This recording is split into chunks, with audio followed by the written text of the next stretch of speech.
Welcome to the Condition Red podcast where preparedness meets culture. This is episode 5. Episode 5, guys. I got the crew here, but we also got a special guest. So let's get into it. As always, I'm Andre, one of your hosts. I'm Malik. I'm Keith. And I'm Courtney. And our special guest here today is, I'll say, my mentor. It's like my surrogate dad, but he's a spicy individual. So we're going to have some fun today. I got Lou. You want the whole name or you want to leave it at Lou? You can leave it at Lou. We got Lou. All right, I got Lou, a.k.a. Fullmetal Sensei. I'm going to let you give your intro to the people, man. Okay. Louis Hughes, co-owner of HoneyBear Tactical. I do things.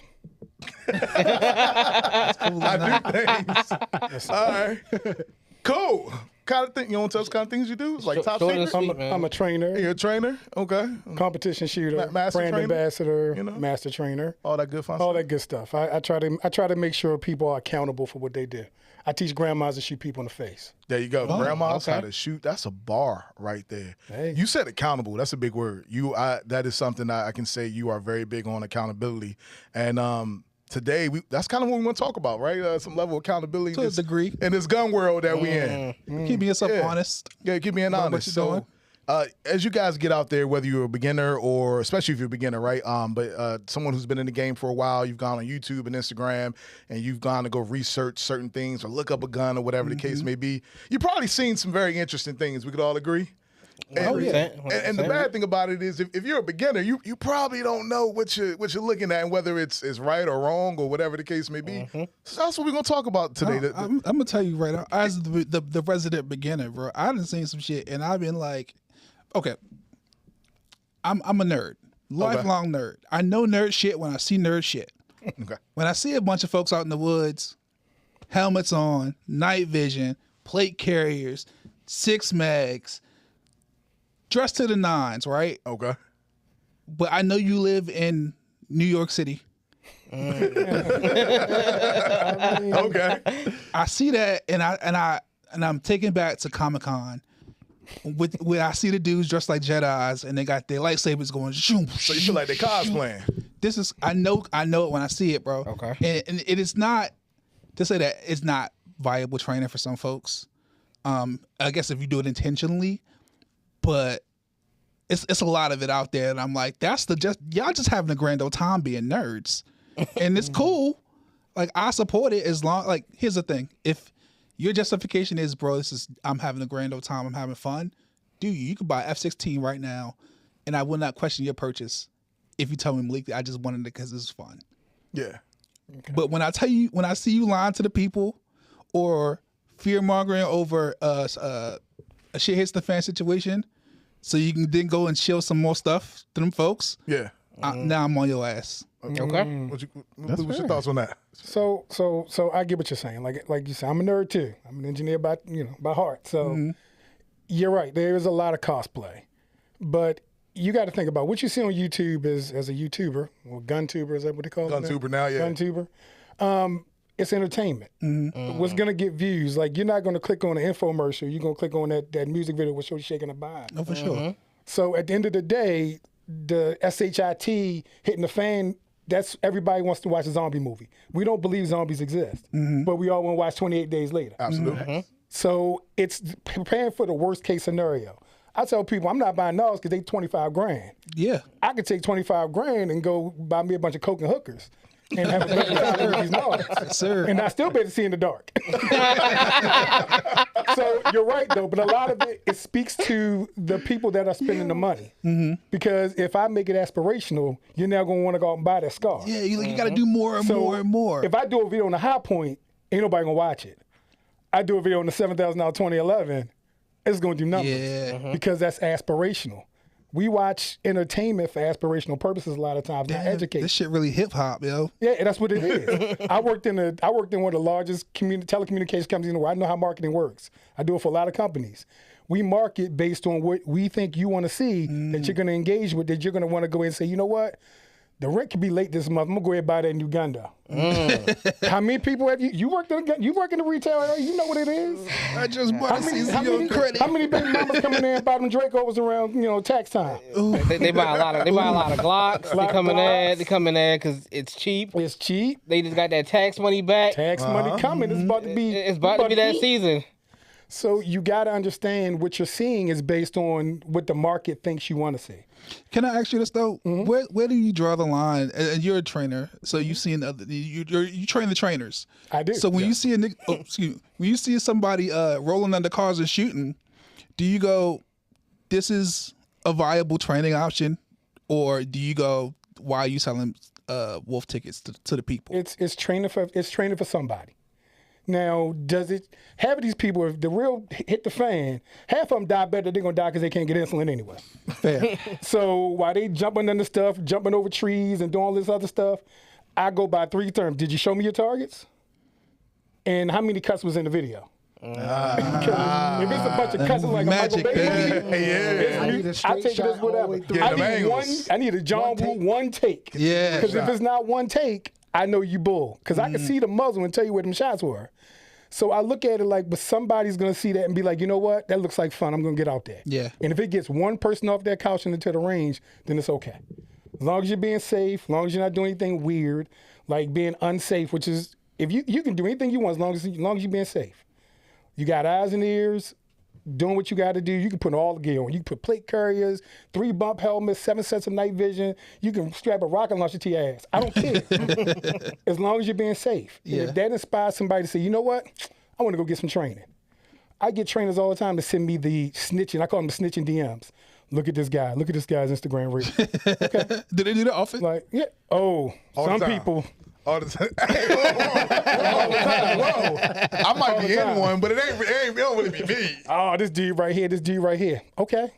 Like, what are you going to do? Like, at the end of the day, I'm looking at what his engagement looks like. I'm looking at the comments. Oh, man, I can't wait to go try something like that. Cool. Yeah. Then somebody's going to get out there. They're going to see that this training is bull. How do you, that's a great question for, again, resident beginner. How do I discern what's bull and what's not when I'm looking at trainers?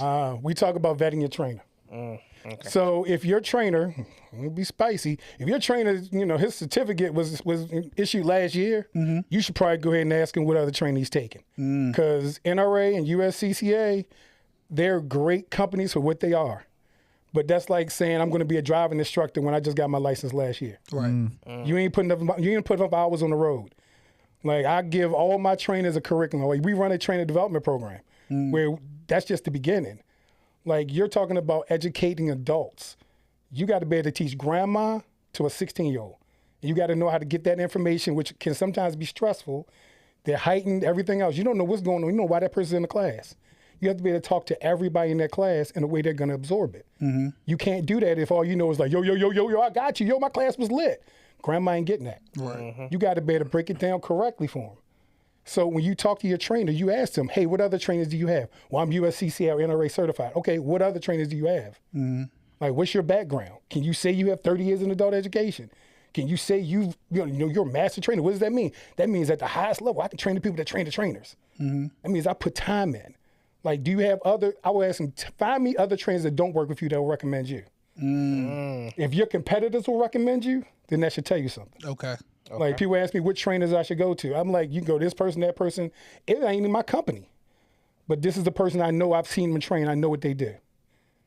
I have trainers say, can I sit in your class? Yeah, you can. If you get something, I'm going to come sit in yours. I'm going to give you feedback. You give me feedback. That's love. Because at the end of the day, it's about getting better. Like, that's how you vet your trainer. Because if they say, well, you don't need to worry about that. I got you, I got you. Yeah, they got you. They got you. They got your wallet and they got your job. So vet your trainers, meaning reach out, find other trainers. Hey, what do you know about this person? Yeah. And if all you see is a bunch of range footage with a bunch of targets and targets look like they were shooting shotguns, that should tell you something. Okay. Showing your targets. Okay. Can we segue? Can we segue? Because I see a lot of, again, I'm an instructor. I never ever jump out there and say I'm the best person in the world. I think I'm pretty decent. I'm growing and I'm getting better because I do have my mentor, right? But I see a lot of the time that like dudes do these spicy drills on Instagram and you will never ever see the target, right? And I get it. Like sometimes to get students in there, because we know being here in the DMV, students don't want to train sometimes. So in order to kind of get them to get in the class, you got to do something spicy. Yeah. But when it's always spicy, when it's always cool, and I can never see like where those rounds went, like what are we doing here? Like, so how do you feel about that? Like, how do you? But you know, like I said, it's entertainment. But if you can't show me what you're demoing, you can't demo what you're trying to explain to me, then I'm not going to believe you. Fair. Like I teach a red dot class, and I tell you, hey, at the end of this class, you're going to be able to take 5 shots in less than 2 seconds from the holster. And I'm talking about 2 in the body and 2 in the credit size A box. People's like, well, I ain't going to be able to do that. Like, yeah, you can. Like, I can do it. And by the end of these 2 days, you're going to be able to do it too. And then when you demo it, they're like, okay, that's fast. I'm like, no, that's efficient. There you go. I need that class. You know, you see a lot of people doing I call it the fishing, where they fishing and they doing the head wobble trying to find their dot. Bro, My first time with a red Everybody dot with their dot for the first time was fishing for their the first time. Try the first 100 times, bro. Fishing, looking crazy. That's how we met in the range. We trying to figure out how to Fishing for a dot. I had a what is it? It's a Bush now. Is that the company? I don't know, bro. Or whatever. It was from Walmart. I had, That's all my first purchase was a Glock 17, and it wasn't MOS because I didn't know no better, right? I was not an instructor. Did I sell that to you? You did sell that to me. Blue label, baby. That's crazy. It's crazy. That was So that man, it was not MOS. Yeah, blame court, yo. It wasn't MOS. And then I decided I wanted optic. The only thing I could get was like that dovetail mount. The dovetail. And I had a $100 optic. I think it was like a Bushnell. The first time the glass fell out. Then I sent it back. He sent me another one. I'm on the range struggling. The red dot's sitting high as hell on the Glock. And he was like, yo, what the hell are you doing? You ever shot a red dot before? I was like, nah, but you walking around with this? Nah, I didn't even know him. I think I met him like one time before. And he was like, man, pulled out his staccato. I don't know what to say. Man, shoot this thing. Shoot it. Run it. I'm like, oh. He can't flex on you. That's what he did. Nah. Like after that, I was like, oh. Yeah, that Glock 17 was gone quick. I'll put it to you that way, right? But yeah, crazy. All right, so what else are we seeing out there that's just like, what the heck that people might come across that we want to kind of like dispel some of the myths about? I don't know if this is a major one, but there are predominantly guys out there that will think that they're brand new to guns, brand new to gun world, brand new to 2A, and they will go for the most expensive gun out there and have this misplaced sense of, oh, I'm about to kill him with this. Yeah. And I'm not even trying to flex, but I'll get out there and I'll kill them with a Glock 19. Stop. Stop. Like, what are your thoughts on that? People who do that. So first of all, you should always buy, the things I say, which are expensive. Because as an ambassador for a certain company, you should always buy 2011. But you're right, though. People do try to come out and they try to buy performance. You can't buy performance. I tell people all the time, people say, why do you have so many students shoot staccatos? Because at the end of the day, the gun gets out the way. Like, trying to overcome the Glock grip angle and all this other stuff. 1911 grip angle is the most natural shooting angle you can ever have. That's bar none. Like, you call it whatever you want to call it. I want something that's going to be easy because now you're going to absorb the training faster. I could take somebody from a new shooter that never picked up a gun to a grandmaster shooter in 6 months with a 2011. I can't do that with a Glock because I got to fix all the Glock mechanics. Yeah. That trigger being a direct trigger, it's like flicking a light switch. If I had to flick the light switch and it had walls and all this other stuff, how easy would that light switch be versus flicking a light switch? Right. You don't even think about it. So giving somebody the mechanical advantage, which is why I love the fact that there are more economic options out there. But a lot of people do jump out there and try to buy performance. You're right. You see them come to matches all the time. They saw a video. Next thing you know, I have a student right now that walks around with an Atlas. Atlas, if you don't know, is a $8,000. No, it's $8,000. Took his first class, $8,000. He's walking around with an Atlas. Meanwhile, I'm and he shoots competition like he just never took a class. Yeah. And he only became a student of mine because he realized he didn't know how to shoot an Atlas. He was like, I got an $8,000 gun and I'm getting a bunch of mics. And he in a hole. Yeah. In a hole. Yeah. But Meanwhile, to him, it was a Tuesday. Everybody was like, it's $8,000. To him, it was a Tuesday. That's so, fair. buying performance, must be nice. it's a thing that, again, aspirational. Hip hop, baby. Yeah, hip hop. How many people out there live in apartments walking around with Louis belts on? Man. Facts. You walk So, around with a Louis belt and a Benz, but you in a 2-bedroom with a den. Who you talking about right now? Ball. You know what I'm talking about. It ain't me. It ain't Dre. It ain't me. I ain't got no Louis belt. Dre buy his stuff I from drive a Ford. Sheen. I don't know what that's going on with that. Shein, ain't nothing wrong with a little. Hey, ain't nothing wrong with a little Fashion Nova, little Shein. I ain't no Fashion Nova made men Target clothes, right I ain't here. gonna lie. Yeah, they do. It's comfortable, man. They do. I'm gonna get some big boy stuff from that side. But you're right though. When you see that out there, ask yourself the question: why are you buying it? Who did you listen to? Because you see that a lot. Yeah. Like if you get the definitely right seen person in the gun store, they'll tell them, hey, this might be the best option for you. Somebody try to move something, you're gonna see, hey, this might be the right option for you. Yeah, but like you said, like some shit just be expensive for no reason, like them $2,500 nods, and I had to really like 25,000. 25,000. $25,000 nods. and as a person coming from a military background, I've used those, and you can't see accurately with those. No. Like I've trying to drive with them, you can barely see what's in front of you.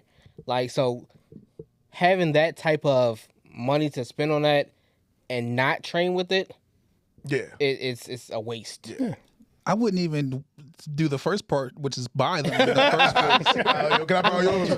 Oh, man. You know I'm gonna steal that light switch thing, right? By the way. I know you steal everything. It's Yeah, fine. absolutely. That's how you're supposed to do it. You can't lay out the good stuff like, and I not use I think it. Come on flickers now. have a purpose though. I'm sure they do.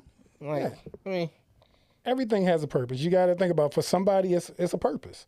But like you say, I've used NARS. You know, no depth perception. yeah, no. If you don't train with it, you're just walking around your house, You gonna be blind. playing freaky games in the dark. Like, look at me, I got superpowers. No, bro, you live in the city. You live in the city. I mean, look, I do teach an urban pistol class, and no, urban pistol does not mean it's for no urban people. No, looking at the wrong person. That guy. I'm sorry, your podcast. I'm racist. It is racist. And I'm gonna tell you I'm in why. Baltimore City. I'm gonna tell you why. The music industry is the industry that turned went from race music to urban music, and they switched that. And it's really just black people. When they say urban, they really just mean black people. I'd have been in Israel in the urban environment. Yeah, because wasn't no black it really means I'd have been in city. Shanghai, It really yeah. means a city. I'd have been to Poland. But It's the word urban there. Poland is urban. It's urban. When they say it, it mean you. When I say it, I meant Baltimore. The city. I meant North Avenue. That's what I said. When I decided Fair enough. how to shoot around buildings and not get killed. So the big thing, though, I tell people all the time, though, is watch what you ingest. Like we talk about health, food, everything else. Watch what you ingest. Like as we all sit there, we doom scroll on Instagram while we sitting on the toilet, and we see a lot of stuff. But understand it's entertainment. Like get out there in the range, So I came with a challenge for y'all. I mean, I hear y'all talking a lot of this, 2A stuff. I ain't never actually seen none of y'all in the range, but one of y'all, and he still ain't passed my warm-up drill. Let's do it. Let's So go. Let's do it whenever. let's go ahead and get us a part 2 where we get to the range. Yeah. So that I've was. seen Keith shoot, so I know he can shoot. Yeah. Keith still has my holster. We ain't gonna talk about that though. Oh man. Yo, I ain't forget I still get grief about that, right? But yeah, so that was definitely talked about, like us get on the range and kind of turn that into an episode where he puts us through. Because see, we don't want to be exactly what we're talking about, right? You've heard from the beginning, none of us have sat up here and said we are the world's best at anything. Like I'm an instructor. we're not I there. think I'm a decent shooter. Could I be better? Absolutely, right? You can always be better at anything you do, right? He openly says he's a beginner, and we each have our own levels of experience, but we're going to show our work, right? So you guys are going to see us going to the range and get probably killed, right? But not killed, but we're going to get not literally killed, but we're going to get put through the paces, unless they right? don't pay me. But Yeah, I feel like I'm a great shooter. Dre gonna I'm a pay great shooter. I'm just slow as fuck, boy. No, but that's good though, because different levels of experience will show you how the progression looks like in this community. Yeah. Because that's and the importance of training. Because again, a lot of people are just consuming. They see something, they be like, "Well, I can go run a build drill like that." Can you really? Because I see these spicy build drills, and I ain't seen no spicy hits. And understand, in real life, that build drill gonna be somebody that's trying to come kill you. And if you can't go ahead and process and get those shots on target, it ain't a paper target you missing. It's the threat. I'm trash with anything that's not a low ready. So once I got the draws, 2 seconds on me already. So we're progressing as we Behind the progress. curve. real quick. Okay. But you got to get better. You understand that though. Yeah. Like I was listening to before. You was like, "Oh, I'm getting out the car, my Chick-fil-A." I'm like, "Yo, that lemonade is delicious. It is. They're gonna be drinking it at your repast." Oh, Talk about it. I got one in the chamber. I literally paused the podcast. I called him up and was like, "Tell me your man's ain't walking around with one in the chamber." I am not. Talking about I got a double feed because I got a snap cap. Oh No. In my defense, that was in a conversation about getting new shooters to get comfortable with having a loaded firearm pointed at their So junk. I blame the trainer then, because if you're buying and carrying Blame a him. firearm, then I do. I blame him. Time out. I only did the concealed carry class. I ain't do nothing else after that. If you got trained by somebody that didn't instill upon you the ability to decide how to carry a firearm correctly, because if you're putting something in your pants and you don't trust it, you shouldn't be putting it in your pants. Correct. You got to So, get over it eventually, though. You should know that before. You should do enough research. Being a nerd, I know I nerd out on the smallest things. If I'm gonna put something down there with the little sensei, I'm definitely gonna make sure this thing ain't gonna go off. That's why I don't carry a 320. I said it, Sig. Oh well. fair. Sensei is But that's what the phrase. unloaded walking around with a cop Yeah, but is for. It's for to build that trust up. But Even you're not building trust, because by having a round in the chamber, it changes the status of the gun. So you're like, I'm walking around with this. You literally have condition 1 and condition 2. You ain't building trust in condition 1, been saying you're gonna go with trusting in condition 2. You can say I'm walking around with something with just a snap with a primer in it, and that's it. Fine, but I'm gonna call you out because you come in the dojo. I'm gonna do you nice. We're gonna get you right. It is loaded. I know. It is loaded. And I want to make it clear, when you come to ETS for training, we do talk about the importance of training and getting comfortable with your firearm. Fair. They do. Did you just do a whole training? Yeah. You know what I'm saying? I had to make sure that was clear out there. But and by the way, even though we having fun with this, I probably put it across the screen at this point, but bill drill. Can you tell the folks what a bill drill is? A bill drill was designed by Bill Wilson. It is 6 shots as fast as possible in what's called an A zone. So it's center mass of a target. There you go. So from concealment or from outside the waistband, 6 shots as fast as you can. Teaches you about recoil control, follow-up, all the basic fundamentals of quick and easy drill to kind of match performance. So you start off, you say, hey, okay, this is what I'm working on. You come with a baseline. And as you get better and faster, that baseline improves. It's just an easy, quick drill. 6 shots, doesn't take a lot of ammo, gives you a lot of information though. Especially if you have a dot, you see how the dot's tracking, all this other stuff. It's a really good drill. You know, we do bill drills just for fun, just so you want to see how spicy it is, but you'll see that a lot on the internet because that's a spicy looking drill. You'll see people do bills like, oh, look at this. And you're like, okay, cool story, bro, but that muzzle will say you just shot Jesus. They'll do a bill drill, reload, another bill drill, things of that nature. Yeah. It's a lot, but, shout out to the people out there doing bill drills. Absolutely. At least you're shooting, even though you might not be hitting nothing, right? So you've been in the space a while, right? And so you've seen it change a lot at this point. What do you want to see change going forward? That just drives you insane when you see it. You're like, I want us to get away from this. And that could be to a community as a whole. It could be for us in this community. Whichever way you want to go with that. I think the biggest thing I would see that I want to see change is the lack of accountability. Okay. Stop saying that we can't get training because whatever else. Because at the end of the day, you decide how you want to spend your money. Especially being in the DMV area, we don't have a lot of high-level trainers that come because Maryland's one of those places where you have to go to training to get a permit. Yeah. So people feel like, okay, I went through this class, I got all the training I need. They don't seek out additional training. Like, I know Keith looks for training. How many times you guys look for a training class from somebody at high level, and you got to go somewhere else, Pennsylvania, somewhere to get it, or Virginia? Because if I put a class up, that's why I do a lot of private classes. If I put a class up, my class is $600. Well, what am I getting out of that? You're getting to come to this class and learn how to shoot a red dot and stop fishing for the dot. Yeah. Like, I want people to see training as a value. Because we, and I'm going to say we as in, we spend a lot of money on things that make us feel good because we think we have value because we have them. At the end of the day, the biggest value you're going to have is your life. So people ask me, why do you carry a 2011? Why do you carry whatever?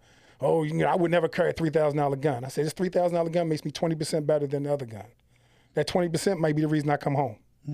So at the end of the day, that $3,000 was the best $3,000 I ever spent. Because my life is way more important than, you know, having a new iPhone or having a belt or having whatever else I'm going to need, or I got this new backpack. That backpack ain't bulletproof, ain't going to save you. Nope. So that's the thing I want to see. I want to see people say, hey, you know what? I'm tired of seeing people that don't look like us taking training seriously. I want to see us take training seriously. Yeah. You know, people see when I roll up to the range, I call it Team Wakanda, where I got a bunch of us with us, and they looking like, ooh, what them dudes doing? They're going to be out here fooling around, shooting a gun all sideways. Like, no, we're going to burn the stage down, and we're going to be in first, second, third, fourth. That's where we're going to be. Yep. So I want to see us be not the outlier. Okay. Where we're not the, you know, people tell all the time, like, well, why do you think Flavor Flav had 3-4 seasons of Flavor of Love? Everybody wants to see the minstrel show. And that's the problem in this space. Because we want to get up there and tap dance and sing and do cool stuff and all this other stuff instead of preaching fundamentals. If I put a video out about fundamentals, ain't nobody ever going to watch it.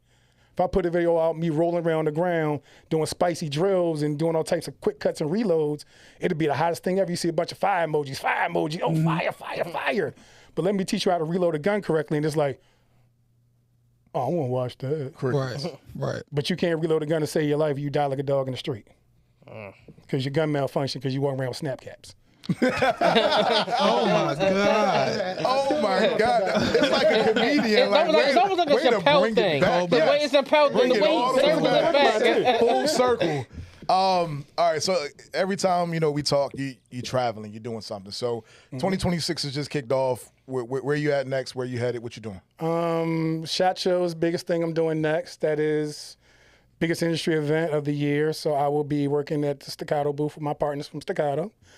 After that, we'll probably be at NRA, some other stuff. Going to hit all the national matches. So USPSA is the competition pistol league. So I'm going to be shooting a bunch of nationals, probably working some as an RO. This year is all about getting outside. Okay. Like I did a lot last year to get my, if you don't know, I was like 330 pounds. So I was a biggin. So last year I almost died, had to get my life right, stop drinking soda, scared the hell out of some people, but you know, we better than that. So we back outside. So we're going to run around and do weird stuff. Okay. Let's do it. Let's do it. You know, a lot of these youngins out here think they can shoot. So I'm like, okay, let a master show you what it looks like for real. Hey. Iron sharpen iron, man. Iron sharpens? No, we don't do iron sharpens iron. Like iron is old school, dude. We do titanium around here. Titanium. I ain't there yet. We in titanium around here. We want something light. We want something light and durable. Okay. Like that's what we need to be. We need to be, as I tell this one, we need to be bulletproof in this space. Yeah. Okay. Yeah. Like you guys out here, that's why I want to come on here, because I love what you guys represent.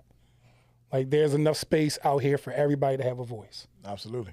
And different perspectives matter, and different perspectives need to be, you know, acknowledged. So at the end of the day, you know, we only can hold ourselves accountable, each of us. Yeah. So when you see me do something online, look crazy, send me a message. Hey, it look crazy. I see you do something online, be like, hey, it look crazy. But just know it comes from love. Yeah, definitely. All love. Okay. Where can the people find you? They can go on Instagram. It's Fullmetal Sensei. Company's HoneyBear Tactical. YouTube's HoneyBear Tactical. I'll be around. Use code Sensei10 everywhere. Sensei10, just try it. Just It don't try it, matter it'll what the work. company is. Just put Sensei10. He probably set it up years ago. It's still active, right? Yeah. Just because I believe in people getting a discount. Yeah, not like for sure. coins is hard to come by. Yeah. Why not get a discount on some stuff? If I can influence and say, hey, our people buy products, give them a discount. I need that discount. We are economic force. We can buy Jordans. We can buy ammo. That's fair. 1,000%. If you can buy some gammons, you can buy ammo. There you go. Well, on behalf of the team, man, we appreciate you coming on. Absolutely. It's a really big deal getting you to come sit down on your busy schedule and hang out with us, man. So we greatly appreciate you. Folks out there, go follow, check them out. And as always, guys, this is the Condition Red Podcast, where awareness is first, tools are second, and mindset is key. Peace. Peace.